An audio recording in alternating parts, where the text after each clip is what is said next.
अस्सलाम वालेकुम नाज़रीन, मैं आपको एक अहम खबर से आगाह कर रहा हूँ। रूहानी शर्मा जो मॉडल और फिल्म स्टार है, इसका दिल बाबर आजम पर आ चुका है। बाबर आजम से ये शादी करना चाहती है और ये इससे मिलना चाहती है। लेकिन आपसे छोटी सी गुजारिश है, मेरे चैनल को सब्सक्राइब करें और साथ दिए गए बेल आइकन प्रेस करना ना भूलें, ताकि हम आपको नई वीडियो और नई मालूमात पहुँचाते रहें।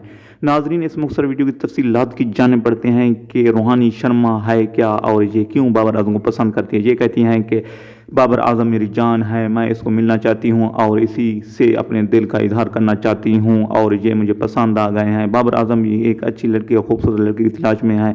रूहानी शर्मा एक खूबसूरत लड़की होने के नाते बाबर आजम भी एक खूबसूरत, अच्छे और सुपरस्टार क्रिकेटर हैं और कप्तान है पाकिस्तान क्रिकेट टीम के। आया ये एक दूसरे से शादी कर सकते हैं या नहीं, ये देखना चांद ही दिनों में बाकी है, क्योंकि ये आपस में मिल रहे हैं। अगर आपको ये वीडियो पसंद नहीं तो मेरे चैनल को लाइक शेयर और सब्सक्राइब करें। Thanks for watching. जुड़े रहिए चाहत वाइस के साथ, हम आपको नई वीडियो और नई मालूमात